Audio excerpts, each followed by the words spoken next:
this video, we will demonstrate the proper ways on doing a cardiopulmonary resuscitation, also called CPR. Before we do a CPR, we have a things to consider before engaging. First, we need to scan the place if it's safe for us to engage. Second, we need to ask a permission to the victim to help. But if the victim is unconscious, just ask permission to the bystander or to the family member of the person.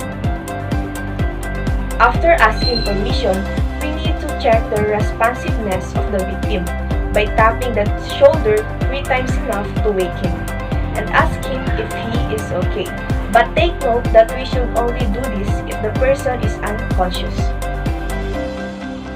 Next, check the airway if there is any foreign objects visible by doing a maximum head tilt and chin lift. If there is an obstruction, do these techniques: baby hook, forceps,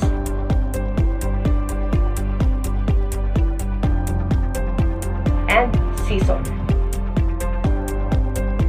If the obstruction is caused by vomit, blood, or any fluids, we can use clean cloth, then wrap it in our pointing fingers, then use the baby hook technique. After removing the obstruction to the airway, we can now proceed in checking the breathing and circulation of the victim. Check simultaneously for 10 seconds the breathing by placing our cheek on the person's nose and mouth, and also by looking to the abdomen and chest area. If we notice on our first assessment that the person has no pulse and not breathing, ask a bystander to call ambulance, or we can simply call it by ourselves if there is no people around. After that, we can proceed on doing CPR by using our dominant hand over the non-dominant hand. Then make sure that the front elbow is the one who is visible. Always look to the person's face to monitor if he is making a reaction, indicating that he is conscious, and use your upper body upon giving chest compression. Give the victim a 30 compression and 2 ventilation, and take note that we need to pinch the nose when providing ventilation to prevent the air from escaping, then release it afterwards. Do this for 5 cycles or until the person is showing signs of life. When the person is showing signs of life, check for deformity, open wounds, tenderness, and swelling if there is any possible injury. Then put the person into the recovery position. Here is how to do the recovery position.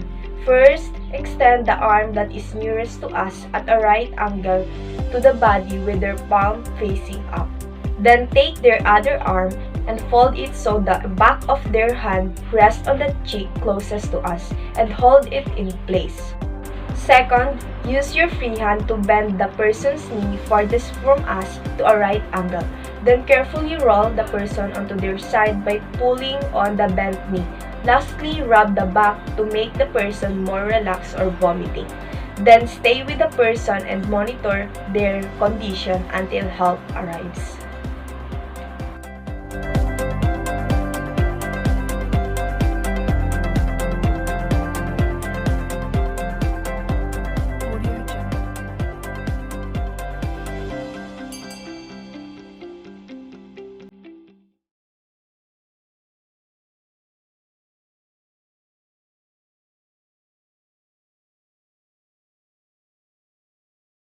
Here are the 5 different techniques on bandaging. First, triangle of forehead or scalp. The triangle of forehead or scalp is used to hold dressing on the forehead or scalp. Step 1. Place middle of base of triangle so that edge is just above the eyebrows and bring apex back, allowing it to drop over back of head. Bring ends of triangle backwards above ears. Step 2. Cross ends over apex at occiput. Carry ends around forehead and tie them in a square knot. Step 3.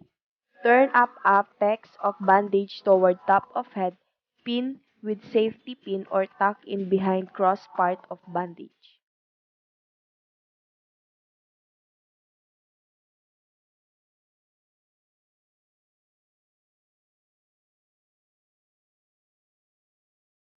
Second technique, triangular arm sling. A triangular arm sling is used for the support of fractures or injuries of hand, wrist, and forearm. There are two versions of this sling. In this first method of applying the sling, the forearm is supported from both shoulders by the sling. Step 1.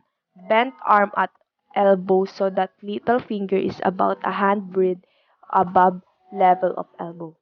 Step 2. Place one end of triangle over shoulder on injured side and let bandage hang down over chest with base forward hand and apex toward below elbow. Step 3. Slip bandage between body and arm. Step 4. Carry low end up over shoulder on uninjured side. Step 5. Tie end two ends by square knot at the neck, not in the middle where it could cause discomfort when patient is lying on back. Step 6. Draw apex of bandage toward elbow until snug. Bring it around to front and fasten with safety pin or adhesive tape. The second method of triangular arm sling. Step 1. Bend arm at elbow so that the little finger is about a hand breadth above level of elbow. Step 2. Drape upper end of triangle over an injured shoulder. Step 3. Slip bandage between body and arm. Step 4. Carry lower and up over flex forearm. Ends of finger should extend slightly beyond base of triangle. Step 5. Slide lower end of bandage under injured shoulder between arm and body and secure the two ends with square knot. Step 6. Draw apex toward elbow until snug and secure with safety pin or adhesive tape. Third technique, triangle of chest or back. This bandage is used to hold dressing on burns or wounds of chest or back. Step 1. Drop apex of triangle over shoulder on injured side. Bring bandage down over chest or back to cover dressing so that middle of base of bandage is directly below injury. Step 2. Carry ends around and tie in a square knot, leaving one end longer than the other. Step 3. Bring apex down and tie to long end of first knot.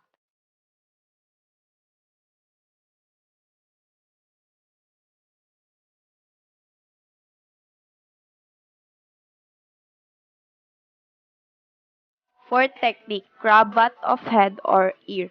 The purpose of this bandage is to apply pressure to control hemorrhage from wounds of scalp or to hold dressings on wounds of ear or lower scalp. Step 1. Place middle cravat over dressing. Step 2. Pass each end completely around head. Step 3. Tie in square knot.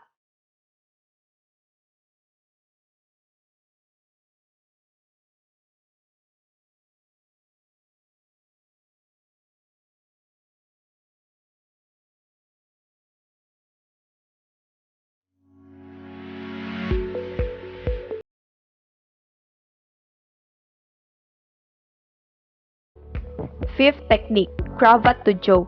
This is used to dressings on the chin, cheeks, and scalp ends upward with one end longer than the other.